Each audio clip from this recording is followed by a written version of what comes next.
Have you ever had everything and still felt empty inside? Ethan is a real estate mogul in New York. He has money, power, a penthouse on the 78th floor, but a free cup of coffee from a waitress at a small diner made him realize he's never truly lived. But the moment that will change his life forever is still waiting. Don't look away, because what comes next will reach the deepest part of you. Manhattan glittered like an artificial galaxy, dazzling, mesmerizing, and utterly devoid of warmth. From the 78th floor of a sleek glass tower, Ethan Calloway stood watching the city he'd helped shape. The building was his, the city, almost. And yet, in that moment, he wasn't sure he belonged to any of it. Behind him stretched a 4,000-square-foot penthouse. Prime real estate most could only dream of stepping foot in. Swedish wool rugs, Italian, crystal chandeliers, custom minimalist furniture. Every detail spoke of wealth and taste. But now, it was all just silence wrapped in gold. No music, no laughter, only the ticking of the wall clock, tick-tock, like time tapping its fingers on a hollow tabletop. Ethan, 43, CEO of a leading real estate empire once hailed by Forbes as the master of control, sat motionless on a pristine white sofa. His Tom Ford suit still immaculate, salt and pepper hair styled to perfection. Just like everything else in his life. Precise, calculated, impenetrable. On the table sat a 1996 Bordeaux, one of the bottles he'd won at auction. The wine shimmered like blood, rich, dense, full-bodied, and untouched. He hadn't taken a sip because there was nothing left to celebrate. His iPhone buzzed endlessly beside him. Messages, emails, meeting alerts, market warnings, reminders from his assistant, all voices from the empire he'd built, but not a single message asking, "Are you okay? Where are you? What are you having for dinner?" In a rare moment of weakness, Ethan called Tom, his college best friend and longtime business partner. "Ethan, I'm in London, about to close a crazy deal. Everything all right?" "No, I just wanted to hear your voice." "Huh. Well, let's touch base next week about the Tokyo property, yeah?" The call ended. "No. Are you sure you're all right?" "No." "What's going on?" Ethan set the phone down slowly, then turned toward the tall, black-framed mirror at the end of the room. A successful man stared back, wealthy, refined, commanding. But his eyes looked hollowed out from the inside. He stood, removed his Patek Philippe, symbol of elite status, and laid it on the table like shedding a burden. Then his tie. Then his jacket. Ethan walked toward the floor-to-ceiling glass. Below, New York blazed, like a living painting, each tiny window a fragment of someone's life. He placed his hand gently against the cold glass and wondered, was there anyone behind those millions of windows thinking of him? I have everything. Yet it feels like I have nothing. The whisper floated, as if not meant for himself, but for the boy he once was, who had dreamed of this life. The winter wind howled outside, but maybe the coldest place was still inside his chest. Ethan Calloway, the admired, the sought after, the envied, now stood face to face with the most terrifying truth of all. He had everything to live for, but nothing left to live for. The next morning, Ethan Calloway showed up in Midtown's financial district right on time, dressed in a flawless charcoal suit, Patek Philippe on his wrist, hair neatly styled, From the outside, he was still the same man. Sharp, composed, impenetrable, but something had shifted since last night. No one noticed, but during a multi-million-dollar signing meeting, Ethan's mind was completely blank. Not because the deal was too complex, but because, for the first time in years, he felt tired. Tired of the very world he once craved. His world. Now nothing more than a string of emotionless transactions. Late afternoon. A turn. Unplanned. As he left the building, Ethan should have headed back to Manhattan, just like always. But instead of instructing his driver, he slid behind the wheel himself. The city was bathed in sunset, streaks of amber reflecting off the glass of towering buildings. Ethan drove through familiar streets and just kept going. No destination, no schedule. He just drove, letting his mind drift, somewhere far. A light rain began to fall, tapping softly on the windshield, mingling with the quiet hum of old jazz playing from the radio. Then, suddenly, Manhattan faded behind him. Ethan realized he'd crossed the Brooklyn Bridge. If Manhattan was a world of lavish cocktail parties and high-stakes deals behind closed doors, then Brooklyn emerged like a memory untouched. Low-rise brownstones, faded shop signs, imperfect streets, no dazzling neon lights, no cold glass skyscrapers, just life, real life. Ethan glanced out the window. At a street corner, he saw a young couple sitting on the steps outside a corner store. Rain clung to their hair, but they didn't seem to mind.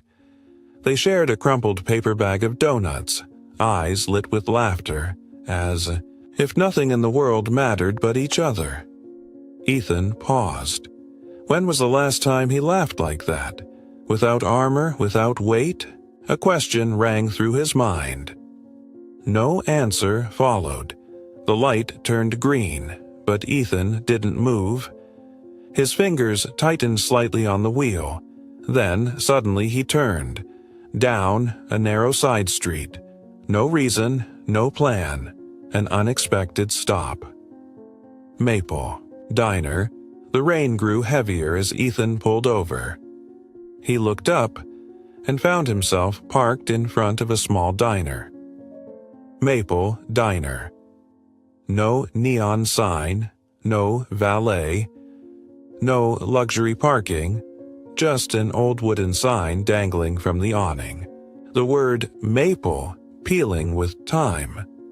A few faded wooden chairs sat out front, tiny flower vases on the tables, simple yet fresh, like someone was still trying to hold on to something beautiful. Warm light glowed from inside, casting a soft amber through the window. Not the sterile brightness of Manhattan, but something else, like firelight in the heart of a long winter. Ethan cracked the car window, breathing in deep. The smell of baked goods, of cinnamon, of something he hadn't felt in a long time. A moment of contact with something unfamiliar, yet deeply known. He didn't know why he'd stopped here, didn't know why his chest fluttered, just slightly, when he looked through that small window. All he knew was there was a different world waiting beyond that door, one without contracts, without profit margins, without deadlines. A world he might have once belonged to, but somehow lost. Ethan exhaled quietly, fingers tapping the steering wheel. Then he let out a soft chuckle, one that wasn't on his agenda. Maybe just a coffee.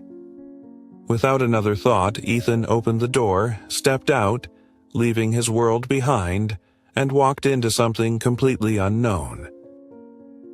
The glass door swung open with a soft chime, letting in a gust of late winter air that quickly dissolved into the warmth inside. Ethan Calloway stepped in. The scent of baked cinnamon and fresh apple pie hung in the air, mingling with the rich aroma of freshly ground coffee. It wasn't the artificial fragrance of upscale Manhattan cafes. This was the smell of time, of memory, of hands that had shaped imperfect but honest pastries. He gave his dark trench coat a slight shake, letting raindrops fall from the hem. His polished leather shoes were still faintly damp. No one looked up. No one noticed. Maple Diner wasn't the kind of place where new arrivals became the center of attention. It was the kind of place you entered and slowly became a part of, if you wanted to. Ethan looked around. The space was small, cozy. Warm red. Brick walls, golden lights glowing over worn wooden tables. The scratches on the surfaces didn't suggest neglect.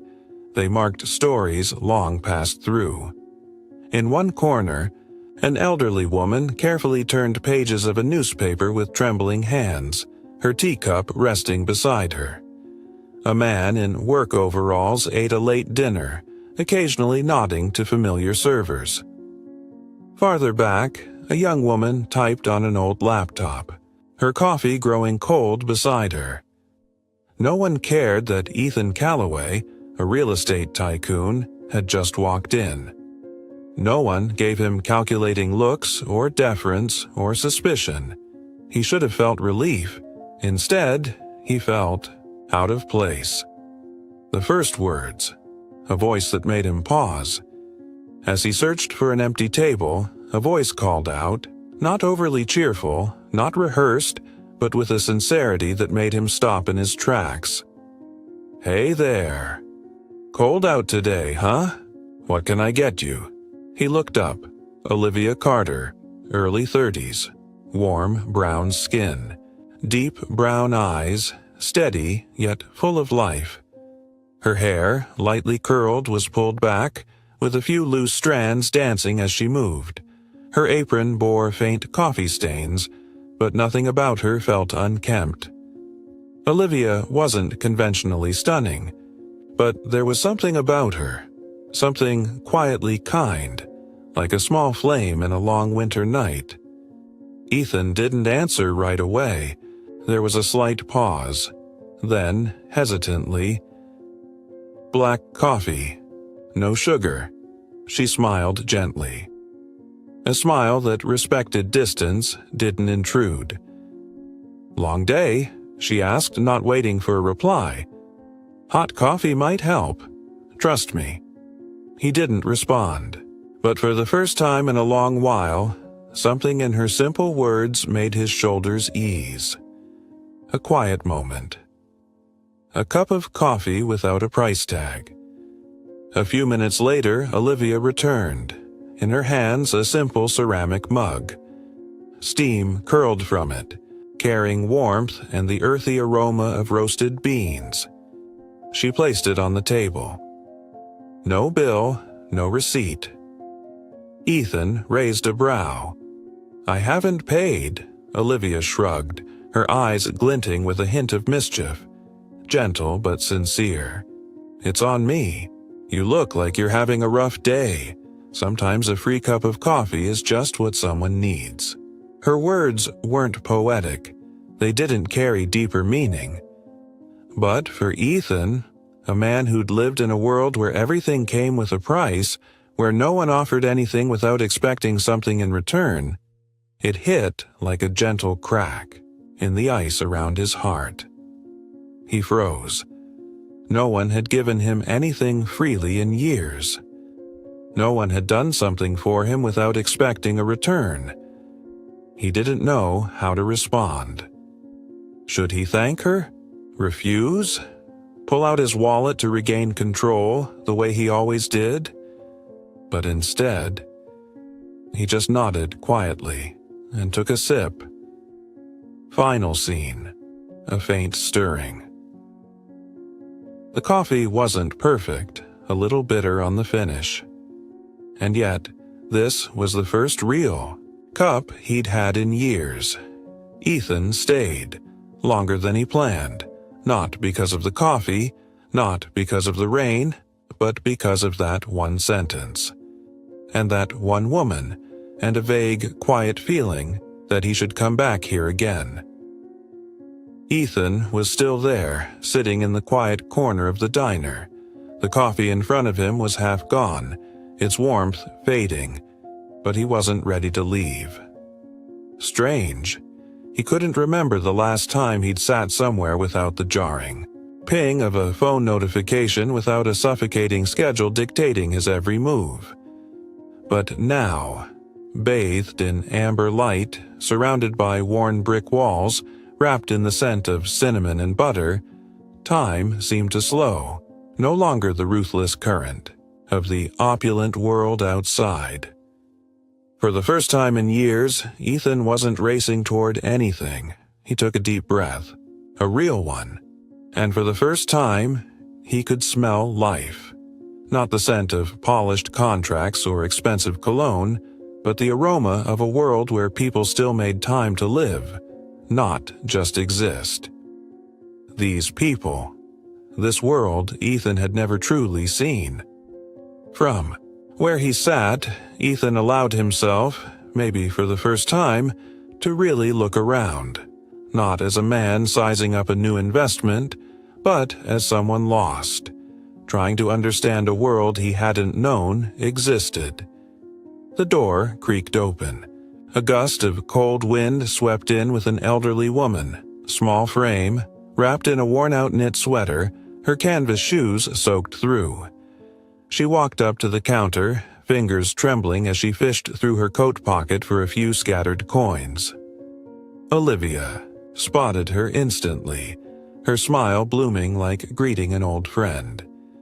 "No worries, Miss Josie. We just pulled a fresh batch of apple pie from the oven." The woman hesitated, shaking her head, still rummaging for change. "But I'm short a few cents." Olivia didn't wait. She gently placed a slice of pie on a tray, voice calm, effortless. "Next time's fine. Or, just sit and talk with me a while. That works too." No pity in her eyes, no sense of charity or performance, just one human helping another, for no reason other than kindness. Ethan sat still. In his world, everything had a price. There were contracts, clauses, conditions. But here, value wasn't measured in money, but in care. And more startling than the act itself, no one in the diner seemed surprised. As if this was just how things were. As if places like this still existed. The second moment, a boy with a cup of warm milk. Not long after, the door creaked again. Ethan turned instinctively. A boy, maybe 10, stood just inside the doorway. He wore a thin hoodie, the hem torn, clinging to the frame like he wasn't sure he was allowed to take up space. He didn't look at the pastries, didn't check the menu. His eyes were fixed on the small fireplace in the corner, its flickering glow like something precious, almost unreal. He shivered from head to toe. But he didn't step forward, didn't beg, didn't speak.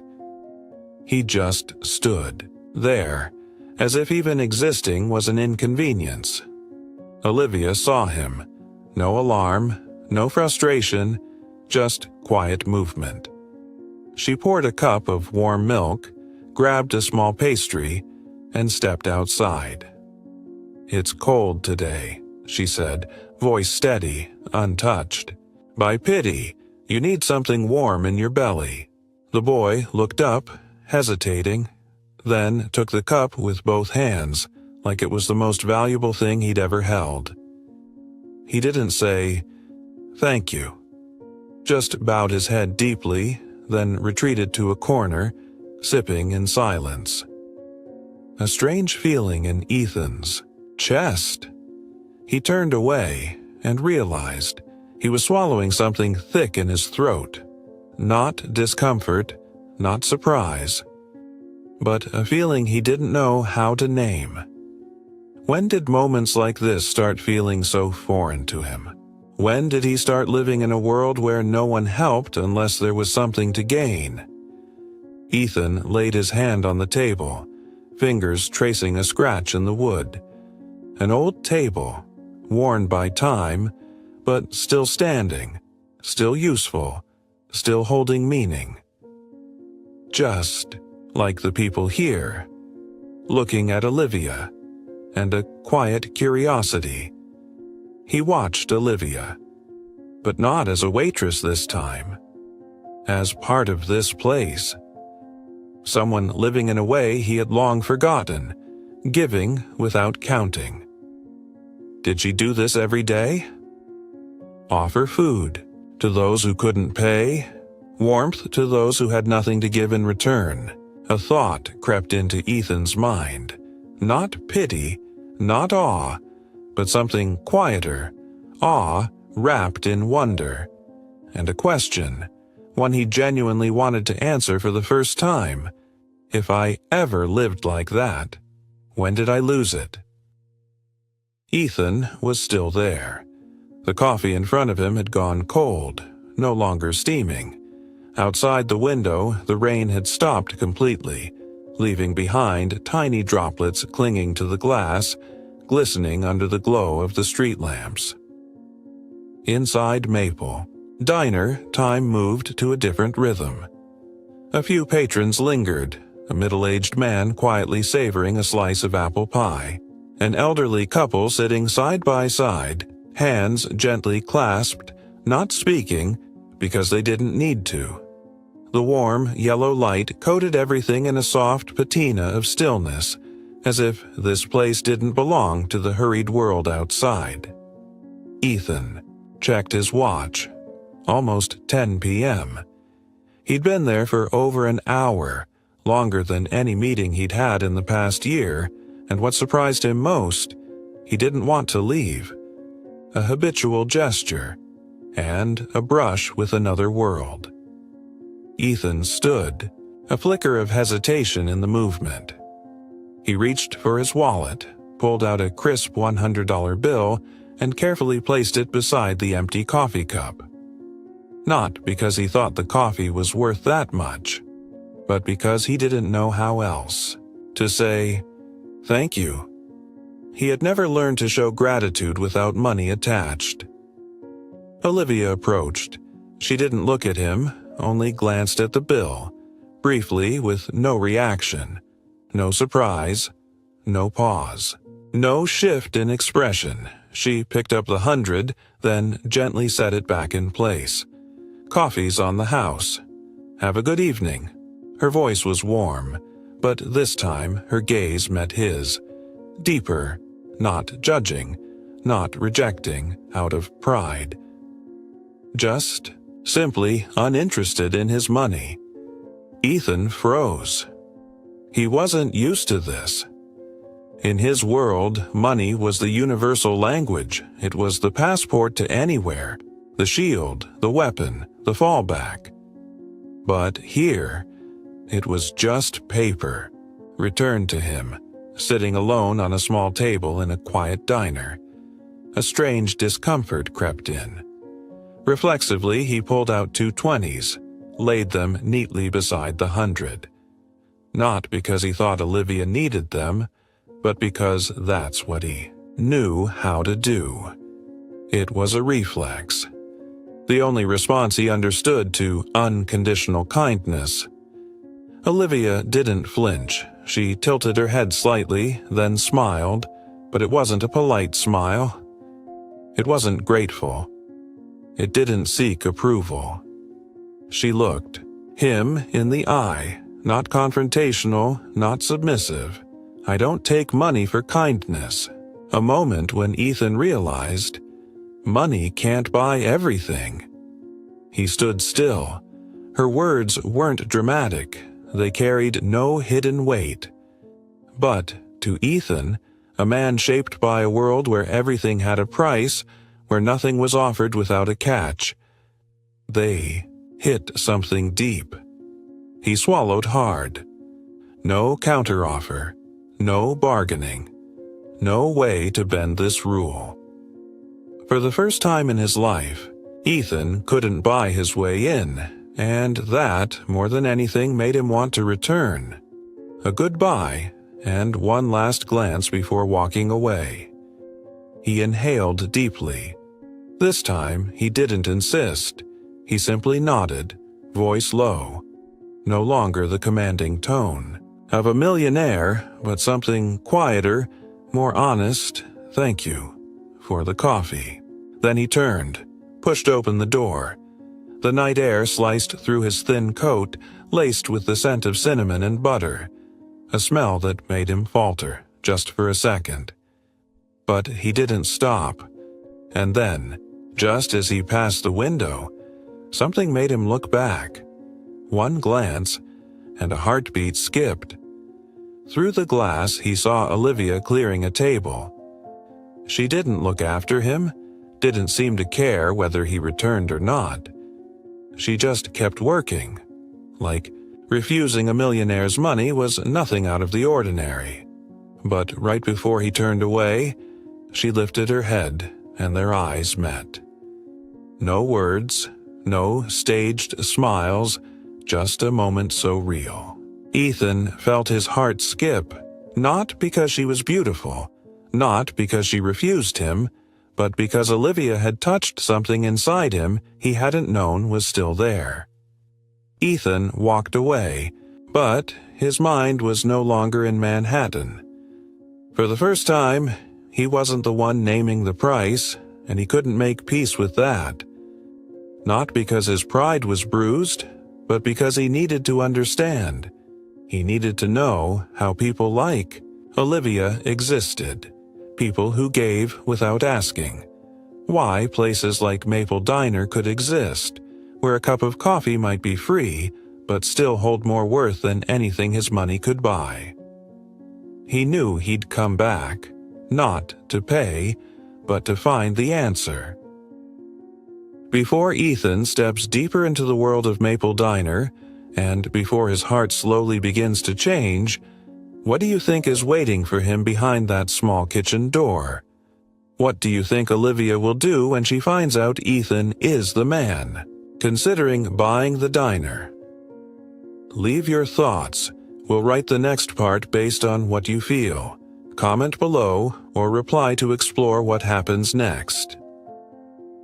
Ethan had left Maple Diner that night, but something strange happened. His mind hadn't left with him. The image of Olivia gently placing the money back on the table lingered with him all night, not because his pride was wounded, not because the money meant anything, but because, for the first time in his life, his money had been refused, not with anger, but with kindness. He didn't sleep well, not because of work stress, but because of a strange emptiness he couldn't quite name. Wasn't like the pressure of a deal gone wrong, or the anxiety of a risky investment.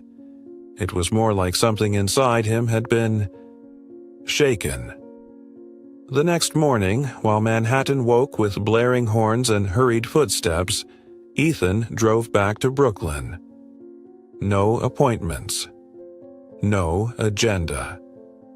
No one knew where he was going. He just knew he needed to be there.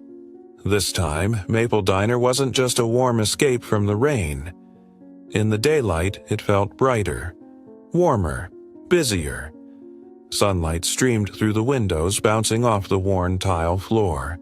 The scent of baked cinnamon swirled in the air, mingling with the aroma of freshly ground coffee, not the overpriced blends he was used to, but something real. Ethan pushed the door open. Olivia glanced up from behind the counter. She wasn't surprised. She simply smiled, softly, as if she already knew he'd come back. Maybe she didn't, but Maple Diner was that kind of place. People who needed to return always found a way. For the first time, Ethan didn't check his phone. He sat in the same seat by the window. This time, he didn't hesitate when ordering coffee. No second guessing, no pause. He just asked. Olivia didn't say much, just nodded, as if she understood something even Ethan hadn't yet realized. And this time he didn't glance at his phone once. No emails, no meeting reminders, no texts from people he didn't really care about. He simply watched. At the next table, a truck driver sat staring into his steaming mug of coffee. His eyes were tired. His hands clutched the cup like it was the only thing keeping him awake after hundreds of miles on the road. A few tables over, an elderly woman in a frayed sweater slowly ate her pastry. Silver hair tangled and unbrushed. She carefully counted coins beside her plate, as if one miscalculation might mean no breakfast tomorrow. Across the room, a young woman with dark circles under her eyes typed furiously on a battered old laptop. Ethan glanced at her screen. The title of her essay read, "Social Injustice in Urban America." He froze. Everyone in that diner was fighting a battle no one else could see. None of them had a premium business card. None had assistants to handle daily burdens. None had bank accounts large enough to soften the edges of life. But they kept going, and for the first time, Ethan saw them. The door opened. Out of instinct, Ethan turned. A homeless man stood in the doorway, his frame slumped, coat torn, hands gripping a plastic bag that held nothing. He didn't enter. He just stood there. His eyes flicked toward the counter, hesitant, unsure if he was even welcome. Olivia noticed immediately. No one said a word. No one needed to. She quietly set the kettle down. Ethan watched. She poured coffee, wrapped a sandwich, added a banana, and placed them in a paper bag. Then she walked to the door, like it was just part of her job. "Still prefer the cheese sandwich, right, Mr. Henry?" The man, Henry, nodded faintly. He said nothing, but his eyes were red. Ethan went still. Not because of what Olivia did, but because of how she looked at him.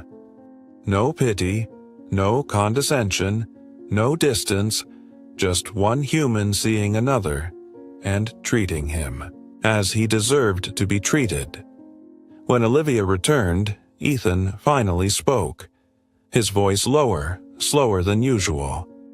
"How long have you been doing that?" She didn't stop moving, just answered, calmly, like she'd said it before. "Since I realized not everyone who's hungry is lazy.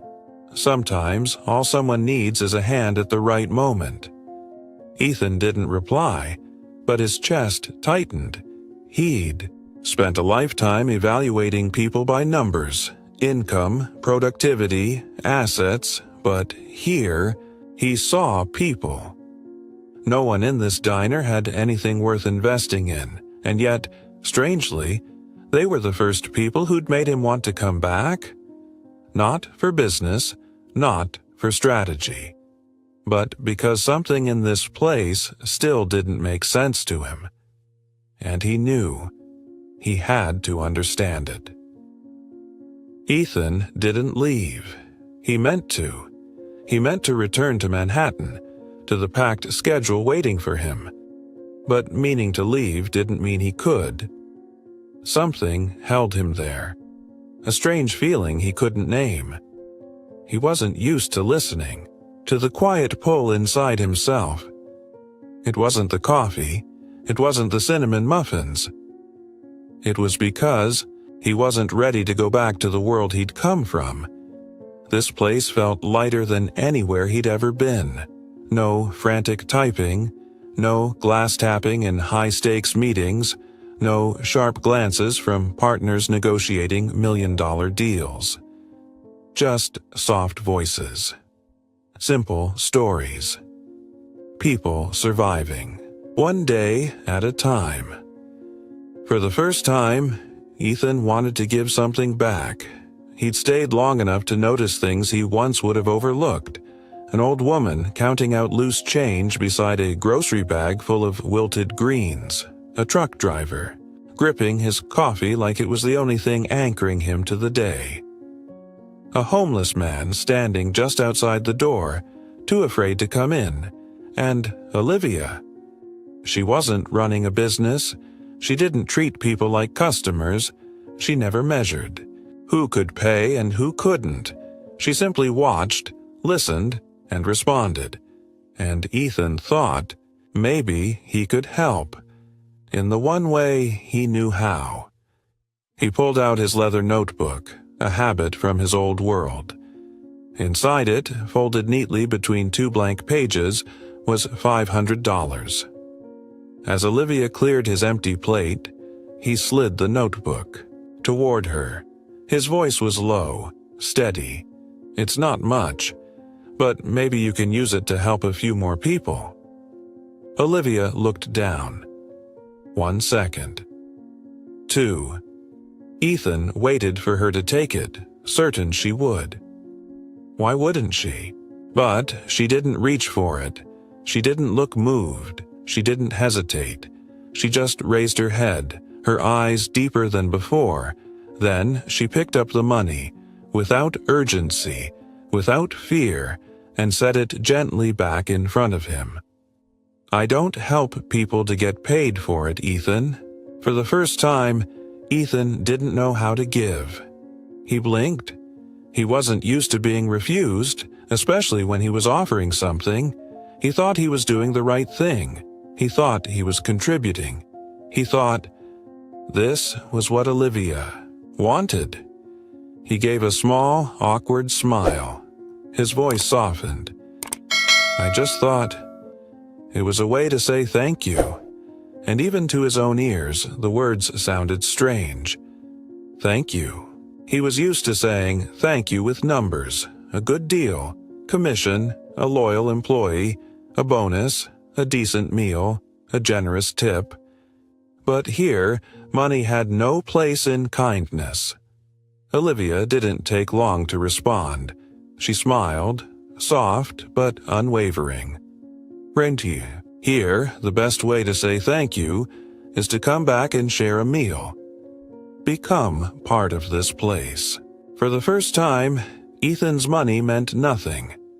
He looked down at the $500 sitting in front of him. For the second time. But now, it wasn't power. It wasn't an offer no one could refuse. It wasn't a symbol of abundance. It wasn't a way to take control. It was just paper. Paper handed back? He blinked. Unconsciously, his fingers traced the rim of his coffee cup, his hand slightly trembling. A question surfaced in his mind, one that scared him. Who are you if you're not the man who controls everything with money? Could he say thank you without paying for it? He didn't answer. Maybe because he didn't have one. Maybe because for the first time in his life he didn't know what to do next. But he knew one thing. He wanted to come back. Not for the food. Not because his generosity had been refused. Not even for Olivia. But because, for the first time, he wanted to learn how to live without bargaining for it. Closing scene. A faint shift in his heartbeat. Ethan picked up the $500, folded it carefully, and placed it back into his notebook. He stood, didn't try to convince her again. He understood, or at least, he wanted to.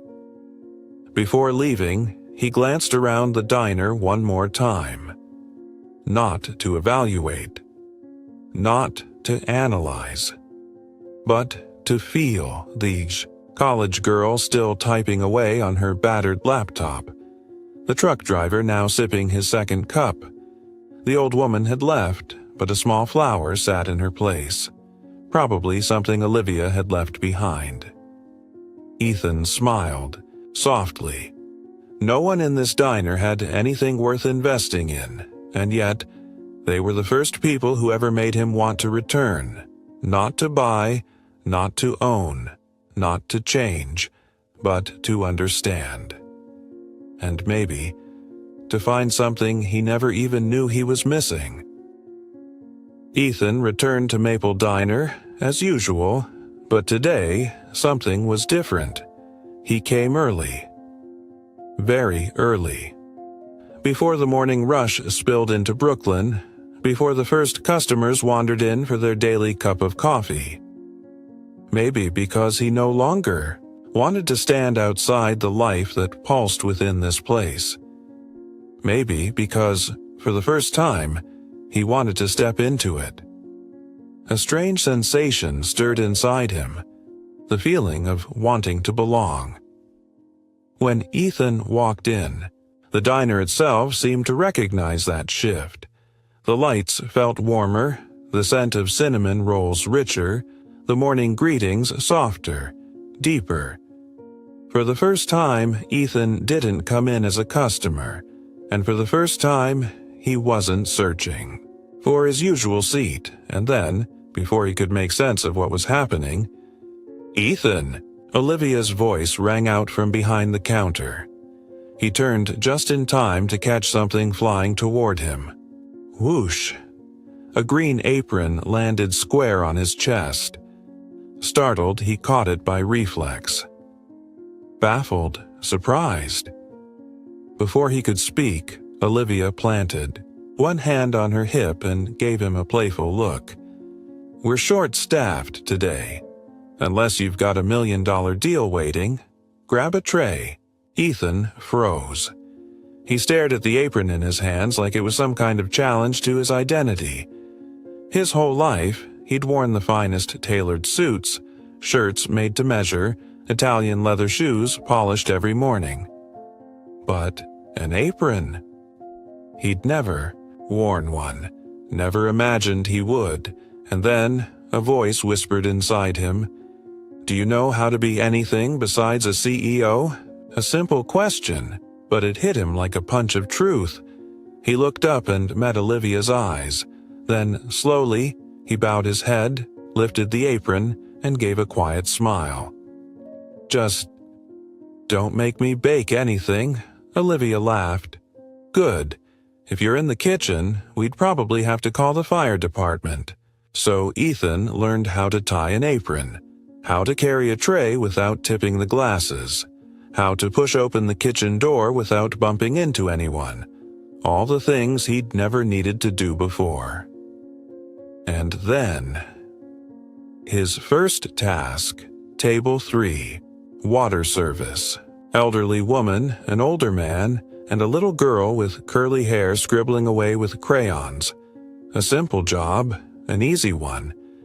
But for Ethan, it was anything but. He walked over slowly, tray in hand, carefully, focused, and then, crash! One glass slipped from his grip and spilled across the table. The little girl gasped. One of her crayons floated in the water. Ethan froze, his entire body locked in place, tray still in hand, no clue what to do. Normally, when something went wrong, he pressed a button. An assistant would fix it, a staff member would apologize, a revised contract would make it right. But here, he was the only one responsible. He braced himself for the glares, for the irritation, for someone to tell him he didn't belong here, and then a gentle hand rested on his. The old woman smiled at him. Kind eyes. No anger, and she laughed. "It's all right, young man. I once dumped an entire bowl of soup on my husband. People at the next table overheard and chuckled. Then another table, and another. And finally, Ethan laughed too. Softly, but freely and truly. Olivia walked over. She didn't scold, she didn't tease, she didn't say a word. She just handed him a towel, then gently patted his shoulder, a gesture that said, "You're part of this now. No longer an outsider. No longer a lost millionaire.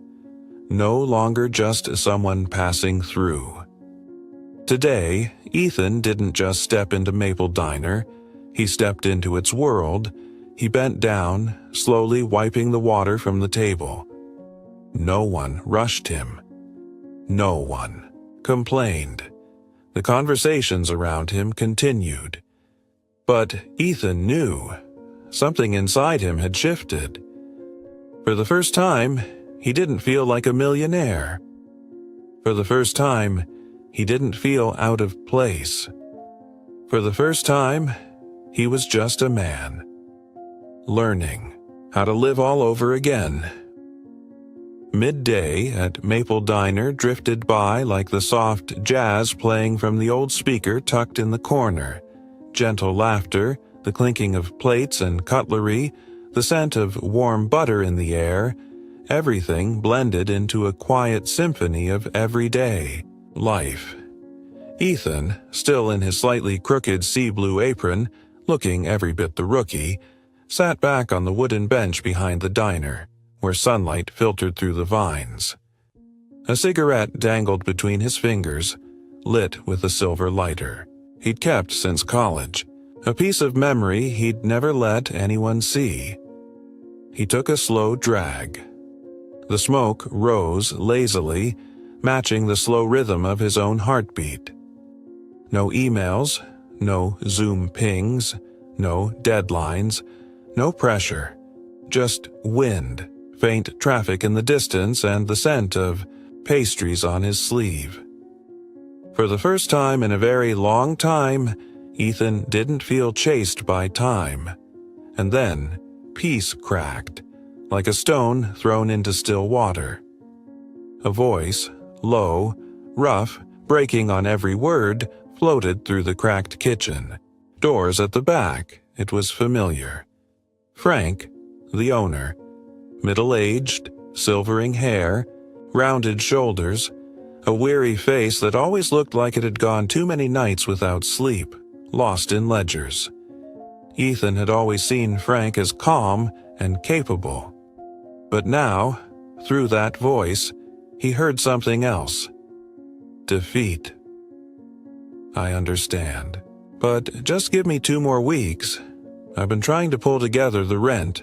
If not, I may have to sell the place." A pause.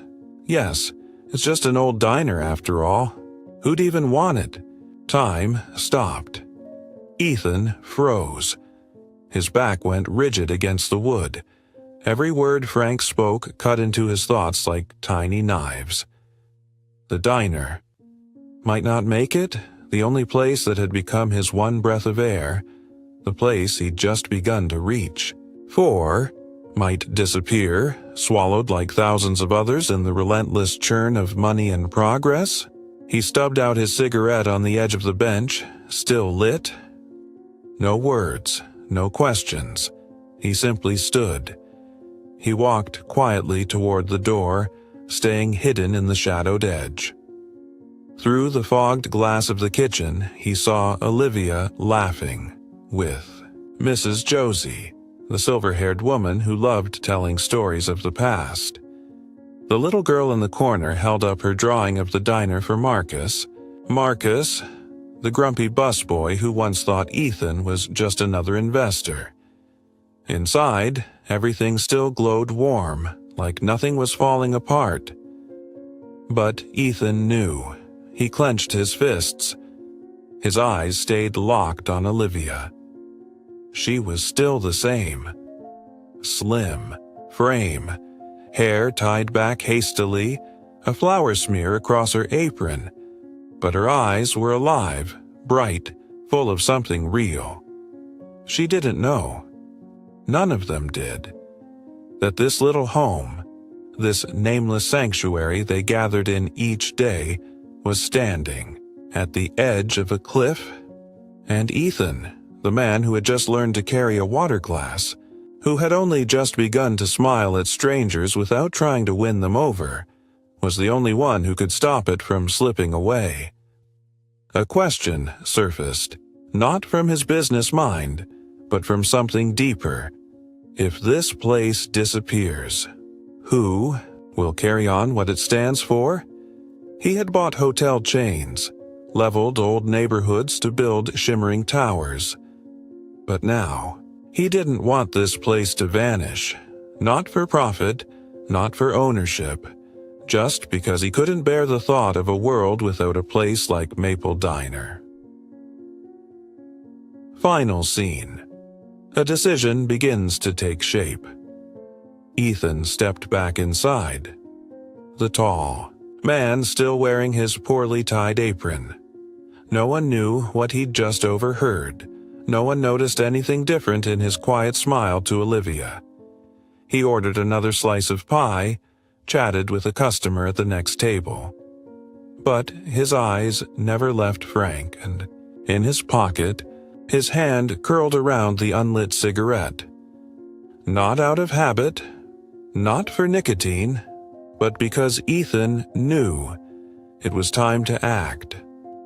Not as a millionaire, but as a man who didn't want to lose the first thing in his life that felt truly worth saving. Late afternoon. Brooklyn wore a coat of damp, ashen gray after the rain. The last light of day slid quietly off the low rooftops, as if even the sunset didn't want to disturb the hush settling over the neighborhood. Inside Maple Diner, everything moved at its usual, unhurried pace. Warm, familiar, and quietly full of life. Ethan sat alone at the corner of the bar. His apron was draped over the back of his stool. The coffee in his hand had long gone cold, but he hadn't noticed. The overhead light caught the silver strands at his temples. Tiredness in his eyes wasn't from labor, but from the quiet weight of something deeper, something no one else could see. He'd spent a week working in ways he never had before. No meetings, no deals, no profits, just wiping tables, serving, muffins, pouring water, and listening.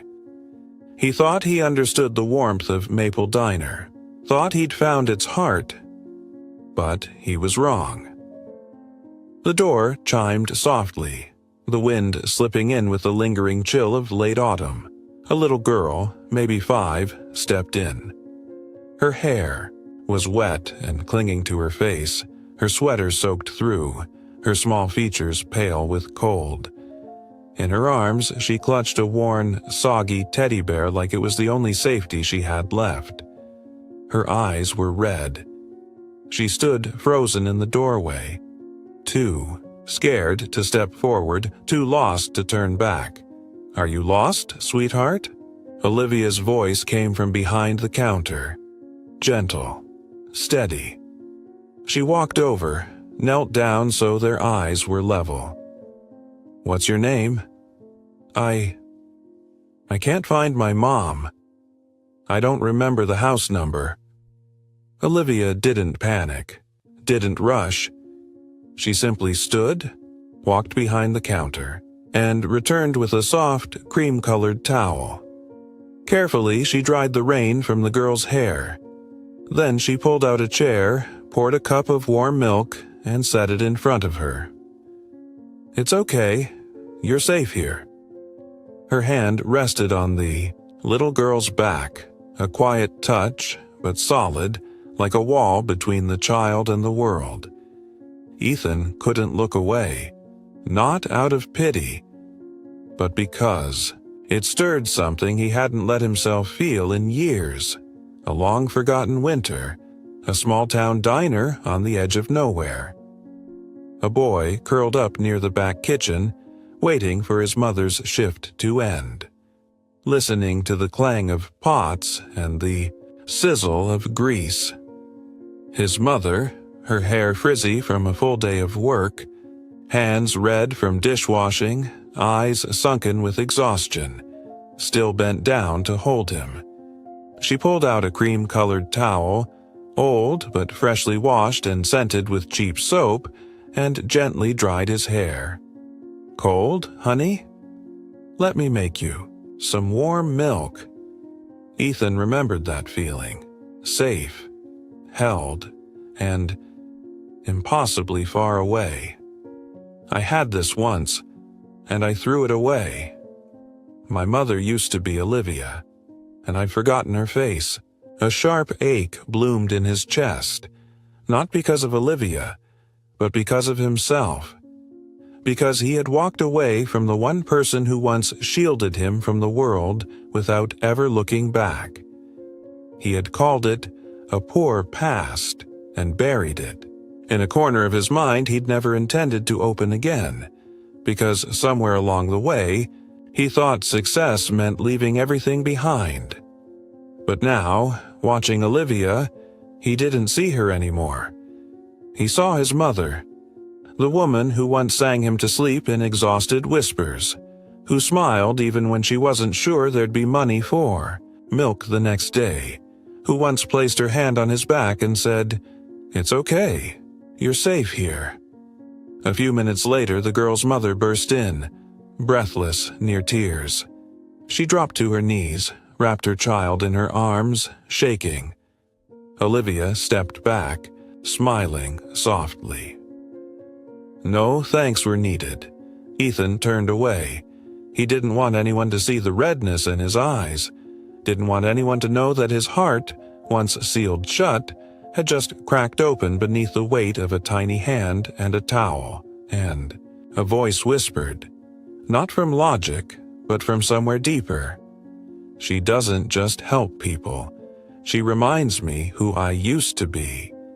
And my mother used to do the exact same thing for me, every single day." Ethan just turned down a lavish party to stay at Maple Diner, where, for once, he's simply someone ordinary among kind-hearted souls. But is that enough to erase the doubts and prejudices he once created? If you were Olivia, would you believe Ethan has truly changed? Share your thoughts before we continue the story, where Ethan will face his first real challenge from within. That night, Brooklyn seemed to hold its breath beneath a veil of misting rain. Ethan sat in his SUV, engine off for a while now, but he hadn't moved. Ahead of him, Maple Diner glowed like a lone lantern in the cold fog. Its light spilled through the windows, casting soft reflections on the familiar face inside. Olivia, quiet, alone, tidying up, just like every night. But this time, Ethan wasn't just watching from a distance. He was at war with himself. "I've bought so many things. Land, buildings, shares, even people. But what about the things that can't be measured in return on investment?" The image of Olivia drying a lost child's hair, Frank's voice trembling over the phone, his own memory, sitting as a boy waiting for his mother to finish her shift. They all crashed back into him like a wave, dragging him away from the familiar. Sure, Ethan unlocked his phone, called his lawyer, a decision made, not for profit, not for pride, but simply because I don't want this place to disappear. Inside, Frank was brewing coffee. His hands trembled slightly, his eyes weighted down by numbers and deadlines. Ethan walked in. No small talk, no coffee, just clarity. "I want to talk about buying Maple Diner." Frank paused mid-pour, furrowed his brow. "I figured you were the kind of guy who only invests with a 12-month projection showing a 30% return." Ethan sat down, fingers laced together. "I still am," he said with a small, warm smile. Frank looked at him, surprised, cautious. "I'm not selling this place just to watch it become something unrecognizable. Olivia and I kept it alive because it's the last place that still feels real, Ethan nodded. "I don't want to change a thing. I'll pay above market value. But there's one condition. Olivia runs it. No one else. She's the only one who can." Frank was quiet for a long time. Then, slowly, he poured coffee into 2 faded ceramic mugs. "If you're lying to me, I'll be the first to regret this, but if you really believe this diner is worth it, then you're not just buying a building, Ethan. You're keeping a piece of the good in this world alive." Later that evening, Olivia walked into the back of the diner where Ethan was finishing a few last documents. Her eyes narrowed, voice sharp as a blade. "What the hell are you doing?" Ethan didn't look up. "Just investing in something that, for once, isn't on a spreadsheet." "You think you can buy kindness with money?" Olivia stepped closer, standing directly in front of him. Ethan looked up, held her gaze. "You once gave me a cup of coffee and didn't charge me for it. I'm just trying to return a little of that kindness." The silence was heavy, like thunder gathering in the distance. But this time, Ethan didn't look away. He didn't apologize. Because this wasn't a move made for forgiveness. It was made from something deeper.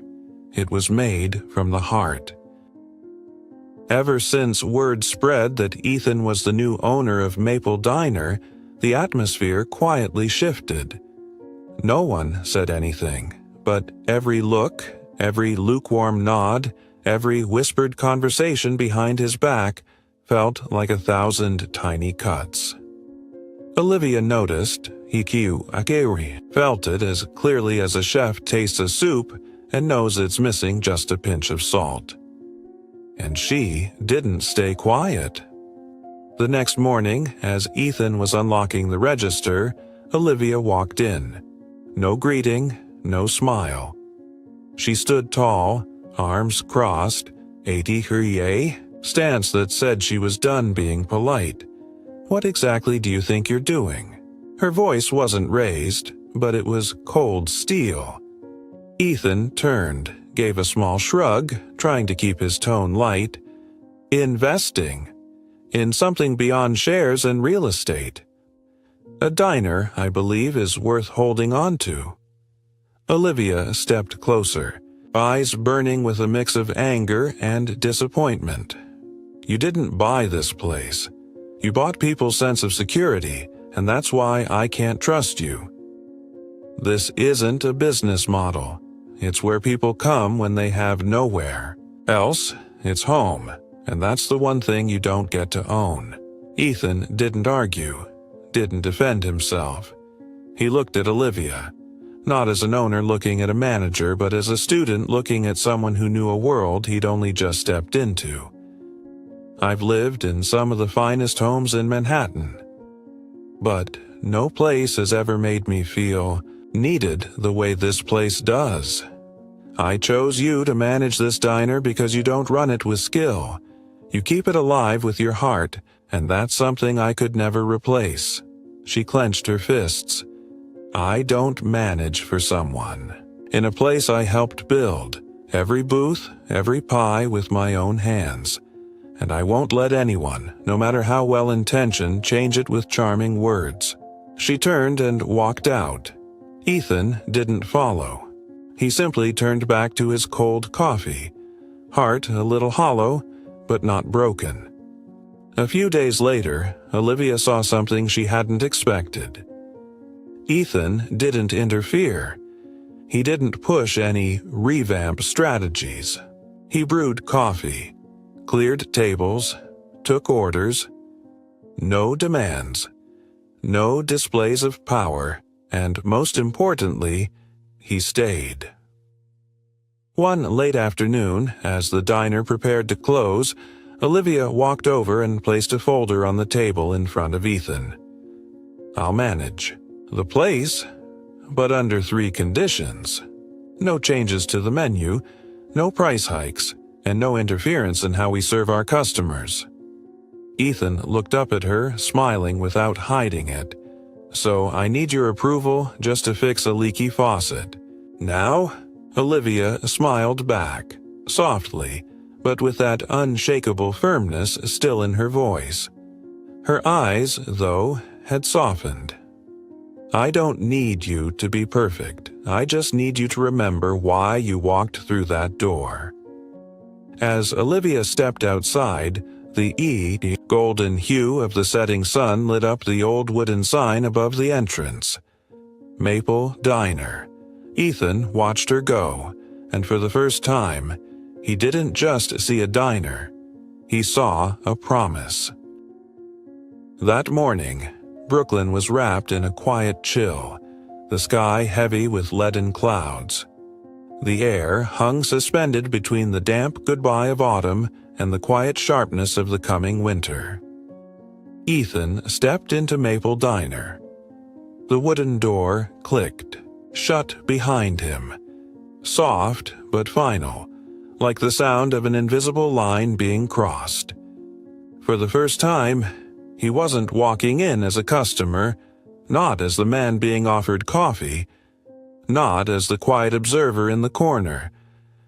Today, he was the official, owner. But the diner didn't welcome him. No one looked up when he entered. No one said, "Good morning." Just fleeting glances, halting conversations among the staff. The sharp clink of metal hitting the prep counter like ice cracking. He used to invest in some boutique coffee chain in Miami. Bet the menu's about to get a $12 matcha truffle latte. Say goodbye to Josie's pies. I didn't sign up to serve a CEO in an apron. Ethan heard all of it. Every word, every whisper, like salt ground into the fragile trust he'd only just begun to build. He didn't react, didn't explain. He just walked to the counter and poured himself a cup of coffee. His hands trembled, not from anger, but from understanding. Because to them, he was still an outsider.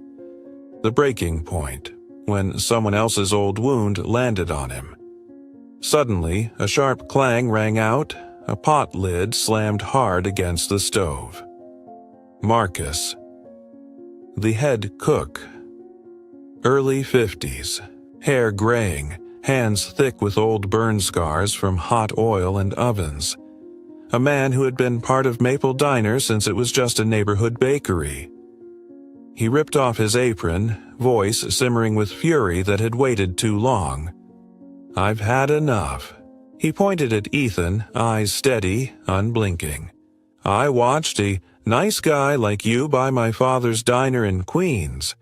Then came the fancy French menu, the new lighting, the rebranding. 6 months later, the place was dead. They called it market expansion." Marcus laid his apron on the counter. Clean. Final. Like slicing away a part of himself. "I'm not working for someone like that again." The room went taut, like a wire stretched to its limit. Carla, the young server with auburn hair pinned low, shy but quietly firm, stepped forward. She stood between them, held up a gentle hand. Let him finish. This was his home. Long before you walked in. The diner fell silent. Stillness thickened the air. Ethan stood, facing not just anger, but history. Pain. A truth he hadn't earned the right to speak to. He didn't defend himself, didn't argue. He simply removed his Patek Philippe, a watch worth more than most cars, a symbol of success. He placed it on the counter, quietly, then took off his blazer, rolled up his sleeves. No speech, no apology. He walked silently into the kitchen and started doing the dishes. The water was cold. Soap bubbles foamed around his fingers. Plates clinked softly, an unspoken rhythm in the silence that followed. Marcus stood in the kitchen doorway. His eyes held doubt, still, but his voice had lowered, roughened with something more human. You think doing dishes fixes it? Trust doesn't come clean in a sink." Ethan didn't look up. He spoke slowly, each word pulled from somewhere real. "I don't need you to trust me. I need you to believe this place deserves to exist, as it is. And if washing dishes is how that begins, then I'll wash." Marcus didn't leave that day, didn't take back his words. But before closing the kitchen, he brewed a cup of coffee, strong, dark, barely sweet, the kind only people who've worked too many double shifts drink. He placed it in front of Ethan. No comment, Ethan took a sip, then smiled. Small, quiet, not proud, not smug, just a man drinking a cup of coffee handed to him, a silent offering, the first hint of being seen. At the back table, Carla was still taking orders. She glanced at Ethan, not with warmth, not yet, but not with frost either. The tension had cracked, not melted, but shifted. Ethan understood. This was only the first step. After the signing with Frank and Olivia's reluctant nod, Ethan thought things were finally falling into place. But he forgot one thing. A signature on paper doesn't mean acceptance in someone's heart. That morning, Brooklyn was gray and heavy, much like the mood inside Maple Diner. A cold breeze slipped through the window decals, now peeling at the corners. Even the scent of fresh pastries felt less warm than usual. Ethan arrived earlier than everyone else. He made himself a cup of coffee and sat at the bar, still carrying the weight of a sleepless night, a night caught between two worlds. One of million-dollar contracts and another of fragile trust built by people who pour their souls into a cup of coffee. As the staff trickled in, the atmosphere shifted. No smiles, no "good morning."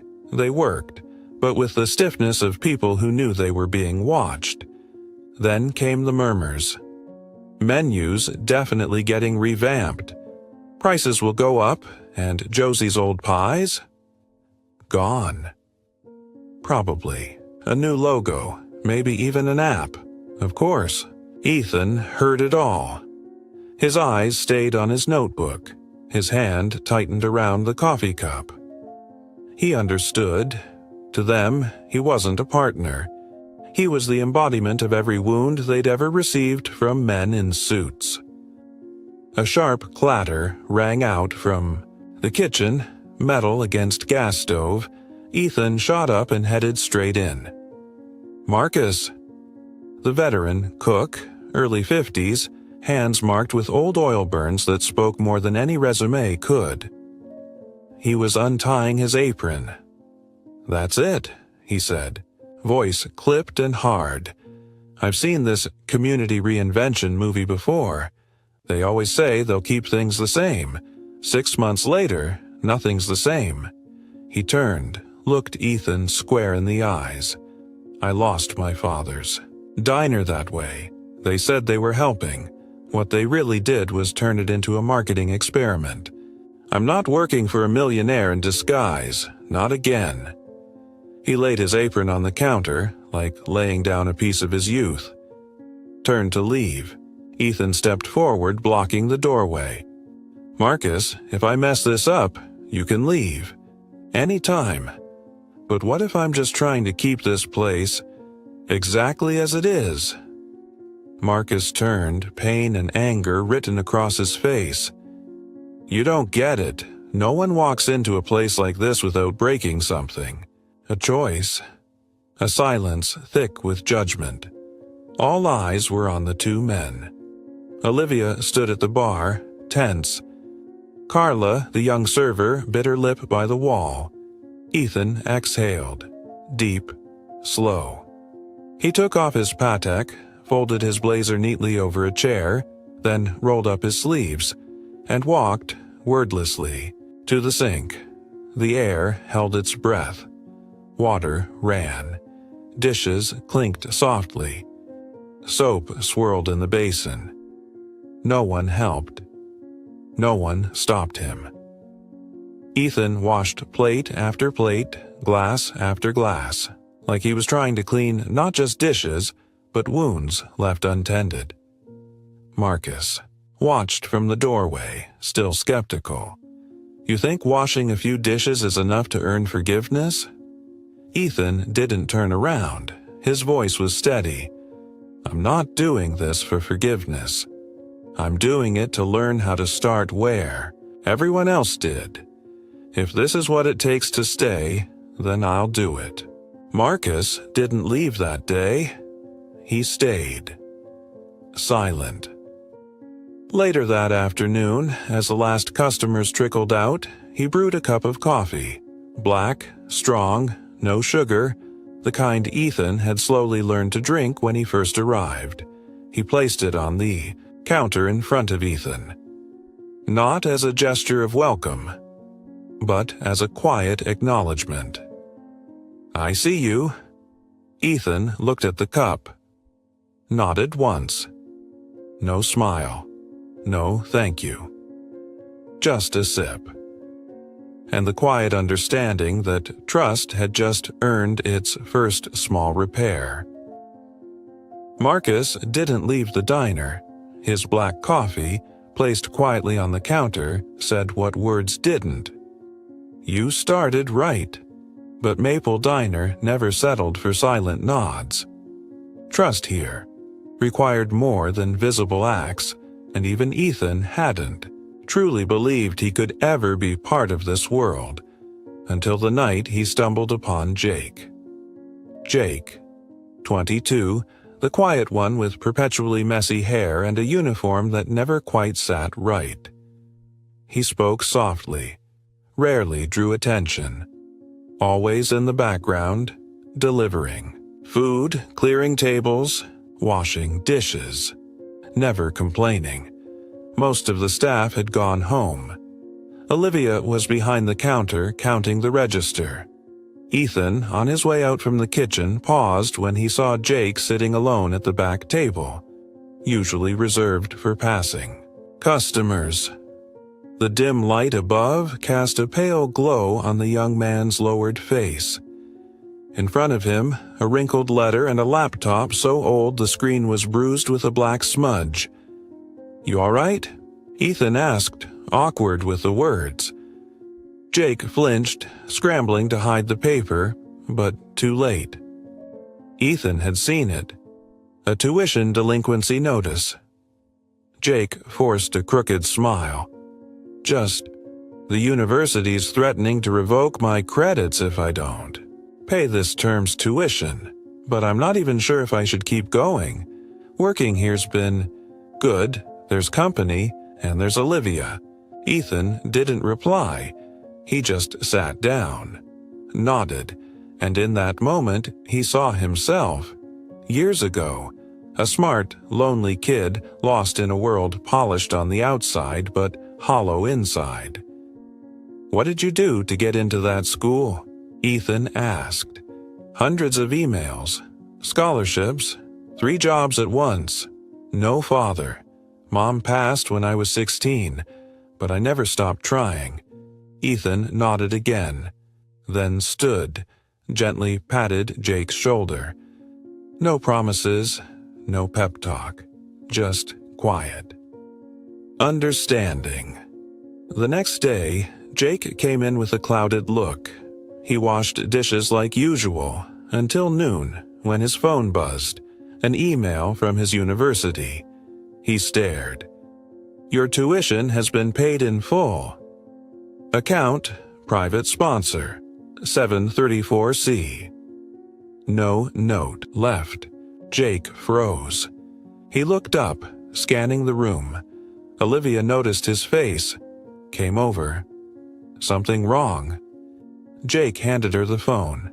She read it, went still, then smiled, her eyes drifting toward Ethan at the far end of the diner, wiping down the counter. No, confirmation needed, no questions asked. There was only one person quiet enough and capable enough to do something like that, and expect no one to know. That afternoon, as the diner wound down, Olivia brought Ethan a cup of coffee. Different, this time. Sweeter. A hint of cinnamon, the kind she only made for people who meant something. "You want me to say thank you?" she asked, half teasing. Ethan shook his head. "No, I just think sometimes someone needs a bit of luck to even get a chance." Olivia nodded, but this time it wasn't the guarded nod she used to give. It was softer, deeper, like something within her had let go. A chance, given at the right moment, can save an entire life. She didn't say, "I know it was you." Ethan didn't say, "I did it." They didn't need to, because between them, understanding had grown beyond language. Ethan left Maple Diner that day the way he always did, quietly, but this time, there was something different in his stride. A lightness in the steps of a man who no longer needed power to feel worth something. That night, he opened his laptop, ready to review a half-finished real estate proposal. But then, he opened Google.typed how to fund scholarships anonymously. Ethan quietly paid Jake's tuition. No need for credit, no need for thanks. A small act, yet one that reached deep into Olivia's heart, and maybe even ours. Do you believe quiet kindness has the power to change someone? And if Ethan's journey is starting to stir something in you, a heartbeat you hadn't noticed until now, don't forget to like and subscribe to follow every emotional turn still to come. Because in the next chapter, the story takes a new direction. When a ghost from Ethan's past returns, unexpected and uninvited. Are you ready? Jake had returned to school. Olivia had begun to smile with trust again. Maple Diner remained warm, steady, familiar. Everything seemed to be falling into place. And that, more than anything, terrified Ethan. Because the last time he felt okay was right before he lost himself. Night settled over Brooklyn. A crisp spring breeze drifted down the streets, carrying the scent of damp asphalt and the soft hush of a neighborhood winding down. Ethan sat in his car, parked across from Maple Diner. The lights inside still glowed, a warm amber spilling through the windows like an invitation he'd come to know too well. But this time his hand wasn't wrapped around a coffee cup. It held a thick portfolio. Bold letters on the front read Maple & Co., a concept to scale. A new restaurant chain, inspired by Maple Diner. Sleeker design, fancier menu. Every location equipped with free Wi-Fi, app-based reservations, Instagrammable dishes, ROI projections, off the charts. The investor pitch: keep Olivia as the face of the brand.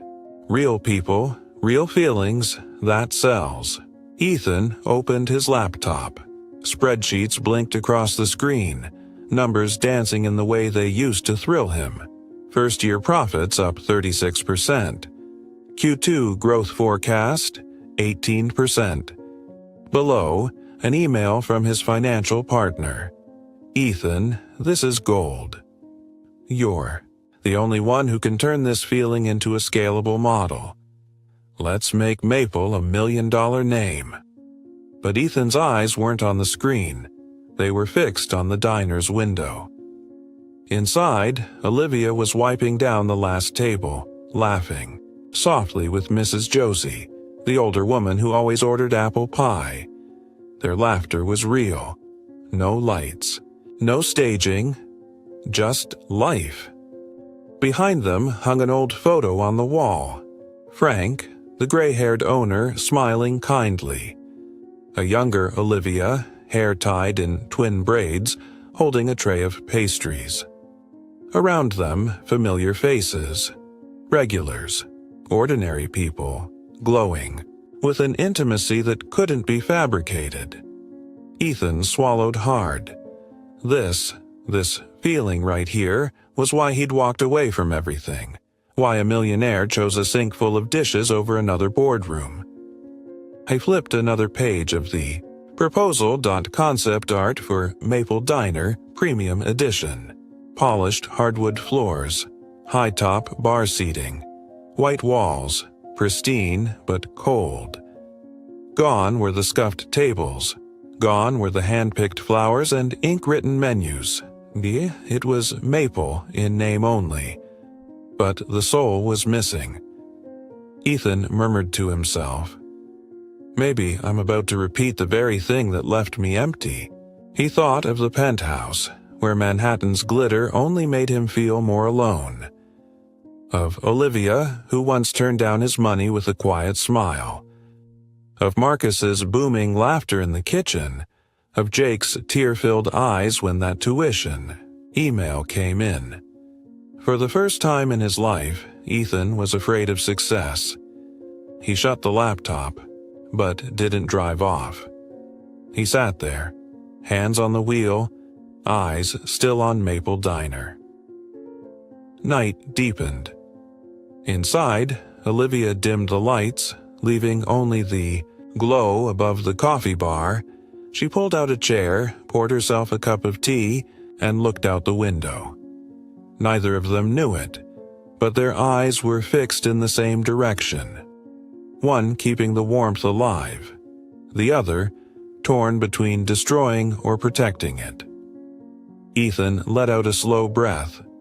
He pulled out his phone, typed a message. To his partner, "I need more time. There's something I'm not ready to give up." He didn't send it, just saved it as a draft, because deep down he knew, to make this decision, he had to be ready to lose something first. Early morning, a chilly winter day. Weak sunlight filtered through the windows of Maple Diner, catching on the damp tiles below. Inside, the diner moved with its usual rhythm, the scent of coffee, the clinking of dishes, staff prepping breakfast, just like any other day. But in the small office tucked in the back, the air was thick, like stale smoke that wouldn't clear. Ethan sat there. In the office he'd had renovated less than 2 weeks ago. His laptop glowed on the desk. On the screen, an email from his old investment group. "Ethan, we're ready. Maple Diner can become a nationwide chain, carrying Brooklyn's soul, with triple the original investment. Just say the word. Hit send, or miss the window."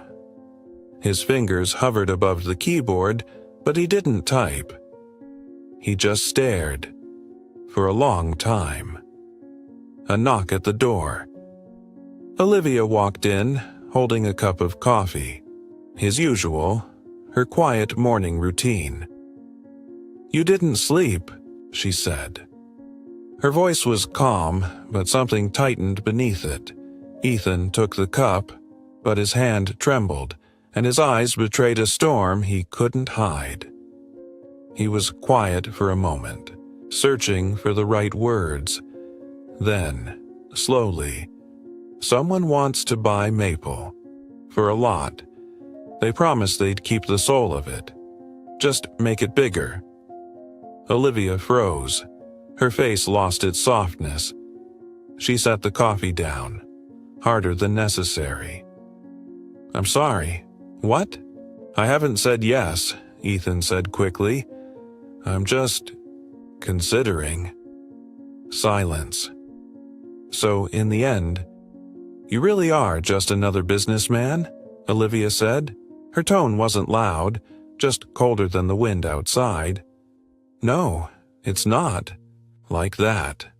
Olivia, you came here.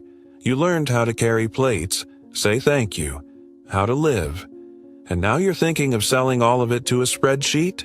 Ethan stepped toward her, but Olivia stepped back, A small movement, sharp as a blade. "I believed you'd changed, Ethan. That you weren't like the others. The ones who turn everything into ROI. I trusted you. Did you know that?" The last sentence cracked like a glass breaking, and Ethan almost reached out to catch it. "I don't know," he whispered. "That's what makes it worse," Olivia said softly. "I'd rather hear a hard yes than see someone too afraid to choose between heart and profit." Before either of them could speak again, the office door burst open. Marcus stepped in. Flour still clung to his apron. His face was stone. "So the rumors aren't rumors anymore," he said. "I hoped I was wrong." Ethan sighed, weary. "Marcus, I don't." Marcus unstrapped his apron and tossed it onto the desk. "I lost my father's diner to a man in a suit who promised to preserve the soul of it. Now I get to lose another, because I trusted a guy who knew how. To wash dishes." He turned and walked out. The door slammed shut behind him.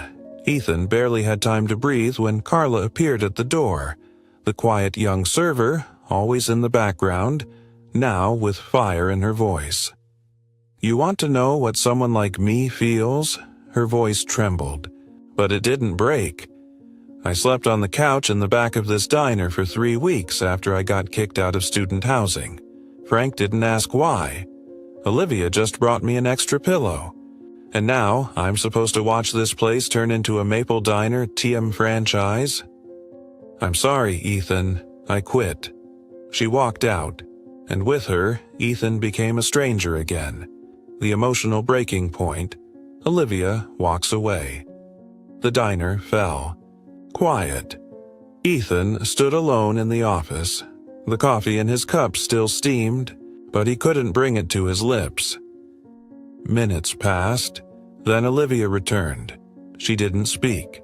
She simply removed her apron, folded it neatly, and placed it on the desk. Then she looked at Ethan. One last time. "Frank will cover the afternoon shift. I need time to think. No anger, no tears, just a woman walking away from a place she once called home, because the man she once trusted no longer stood beside her." The door shut behind her. Ethan sat down, hands shaking. He reopened the email from the investors. The words, "ready to hit send," blinked back at him, cold and flawless, like the world he used to belong to. But this time, he couldn't read on. No laughter, no warmth in the glances exchanged across the counter. Only Ethan, alone, in a diner that still smelled of fresh pastry, but had lost all its flavor. And for the first time in years, he was truly afraid of losing something that money could never buy back. New York City glowed under weary neon lights, streaks of color bleeding across the car window like memories slipping through glass. Ethan drove aimlessly. A slow jazz tune played on the radio, but he didn't hear it. Inside him, a war was raging. No gunfire, no explosions, just fractures spreading quietly across the surface of who he thought he was. Eventually, he stopped in front of a high-rise. Glass gleamed. A new logo had just gone up. It was one of the biggest real estate projects he'd ever built, a symbol of success. But all he saw was a gold-wrapped corpse. Soulless. He opened his laptop and pulled up the maple-inspired restaurant chain proposal. The logo was flawless. Revenue forecasts, ROI charts, projected growth. They all screamed perfection.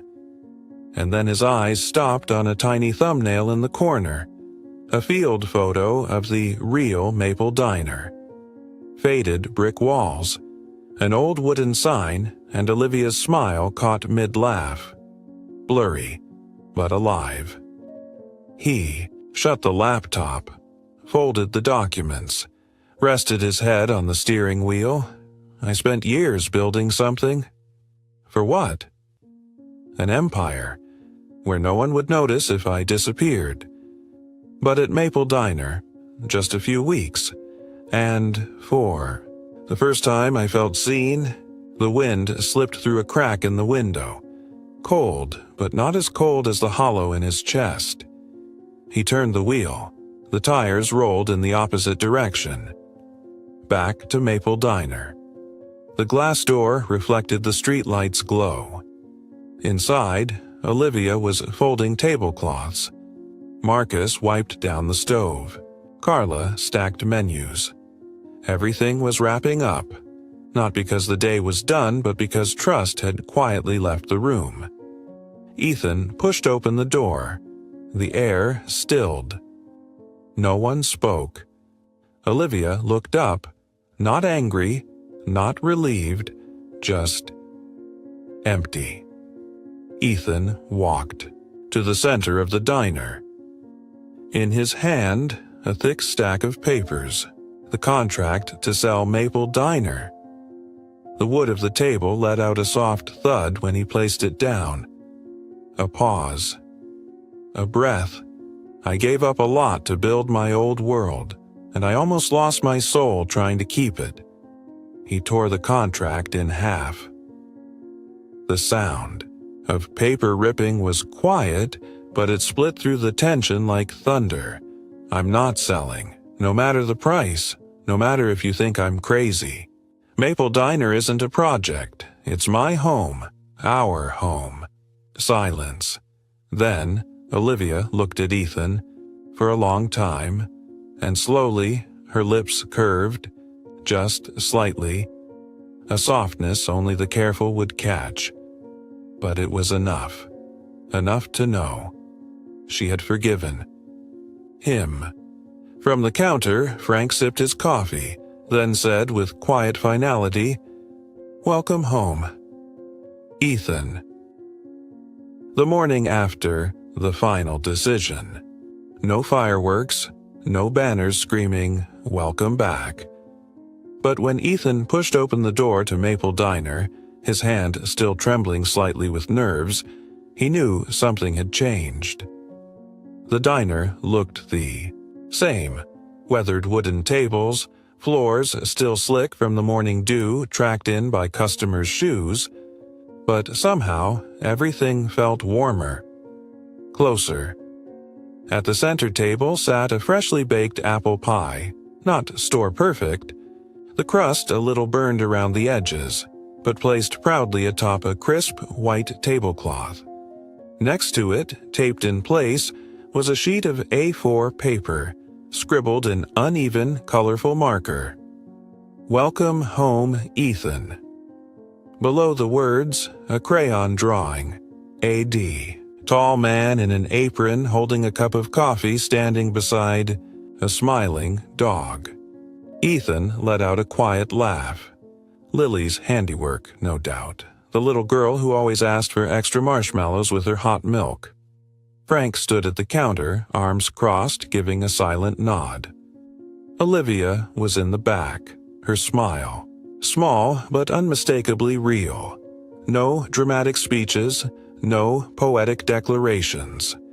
But something softened inside Ethan's chest.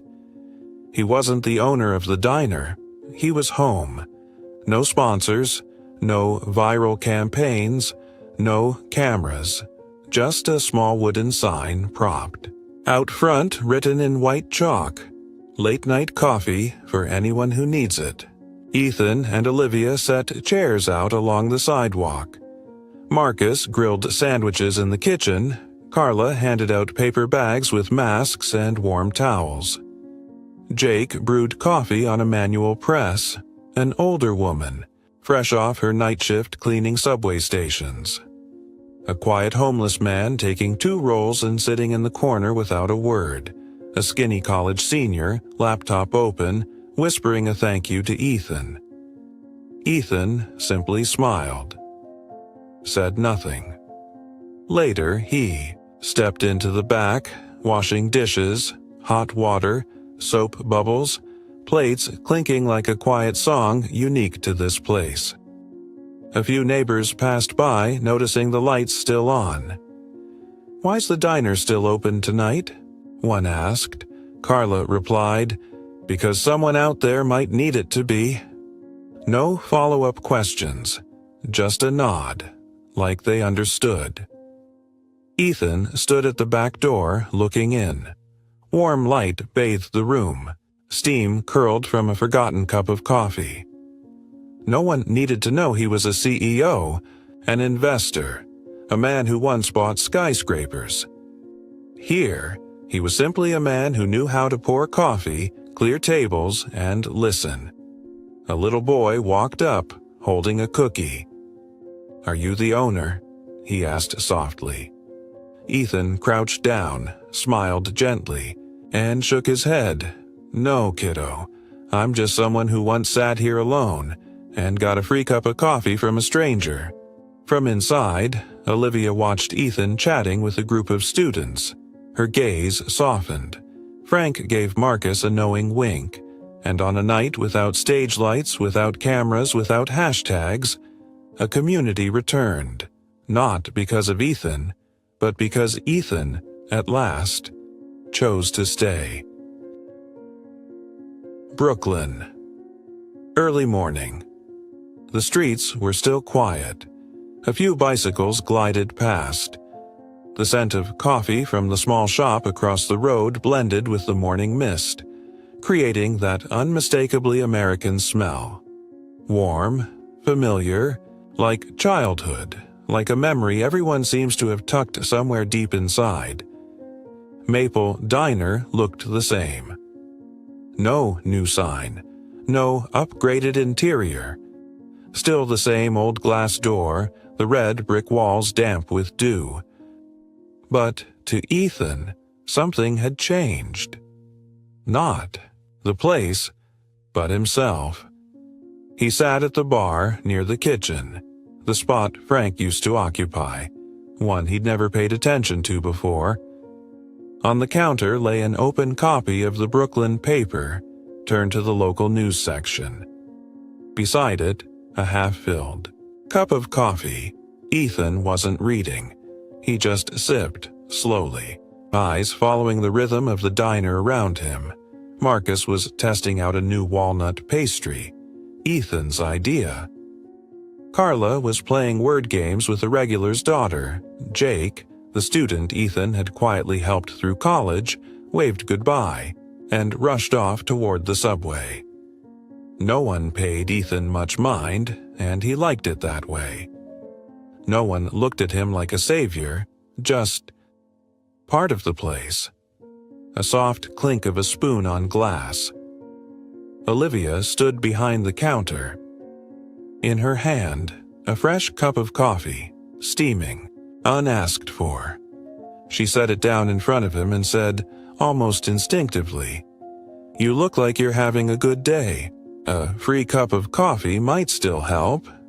Ethan laughed, for the first time, not out of politeness but because it was real. He slid the paper aside, wrapped his fingers around the cup. "For the first time in my life," he said quietly, "I don't think I need anything more than this." Olivia didn't respond. She just smiled.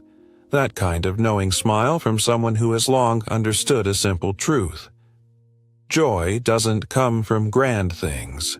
It comes from doing the right things. Again and again, Ethan took a sip, slightly bitter. No sugar, same old recipe. But this time, it wasn't just a free cup of coffee. It was a reminder. He was home. Ethan sat by the window, sunlight slanting through the glass, coffee in hand, a smile that didn't need to be forced. Behind him, the little diner buzzed. Busy, ordinary, alive, like the beating heart of Brooklyn itself. Sometimes what we need most isn't to change the world, but to find a place quiet enough to be exactly who we are. A cup of coffee, a knowing glance, and a hand that doesn't judge. Thank you for walking beside Ethan on his journey, a journey of rediscovery through quiet moments and simple cups of coffee that somehow reach the deepest corners of the heart. Maple Diner isn't just a diner, it's a symbol of simplicity, kindness, and human connection, the things we sometimes lose along the way in the chaos of life. If this story reminded you of someone who once helped you without expecting anything in return, or a place that made you feel like you belonged, we invite you to share it with us in the comments. Tap like if you still believe goodness exists in this world, and don't forget to subscribe to the channel so you won't miss the next story that just might remind you of your own. Because one day, maybe you'll be the one pouring a free cup of coffee for someone who needs it most. Thank you for believing in kindness.